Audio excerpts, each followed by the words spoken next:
Usually, because when I'm writing dialogue, I'm writing out a scene. So usually I'm writing for the conflict of the scene. But depending on which scene it is, I might also be writing for the conflict of the story overall, or the dialogue might be about the conflict of the major action that's happening in this scene. Or I might be writing dialogue that gives the audience a bit of a break from the conflict of the scene. But ultimately, every line of dialogue is about the conflict. Someone wants something badly, but they have trouble getting it. As a result, there are three main types of dialogue, three main uses for dialogue: exposition, characterization, and action. With expository dialogue, the character says something in a way that includes the audience into the conversation. It catches the audience up to speed. Maybe it introduces them to the setting, or gives them a detail that's going to be important later in the story, or tells us what the relationship is between this character and the character who they're talking to. Expository dialogue lets the audience play along. So expository dialogue and characterization is the next one. Characterization is dialogue where the character behaves in a way that only they could. They demonstrate how they're unique and distinct from the other characters in the story.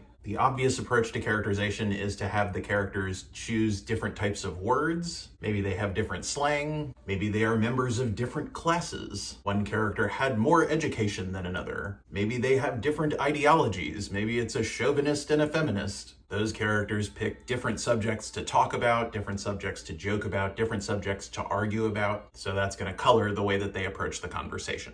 But the bigger challenge with characterization is how the characters problem solve. Which brings us to the third category. We've done exposition, we've done characterization, and now here's action. Dialogue as an action, as a unit of plot, using dialogue to try to achieve the objective or overcome the antagonism. Because scripts are mostly conversations, a lot of your dialogue will in fact also double as an action in the plot. Because remember, each conversation in your script is based around the conflict. So these are conversations with a purpose. These characters are up against a problem. Each character has an objective, each character has antagonism, and they're talking it out. So how do they solve the problem that they're facing? If you are up against this conflict, what could you say to get yourself out of it? And that's where the big challenge of characterization comes in. Do you know your characters well enough to know the different ways that they approach problem solving? Or does every character solve a problem exactly like you solve a problem? I wish I had more insights for you about how different people solve different problems, but this is just a thing you kind of need to go out into the world and observe for yourself.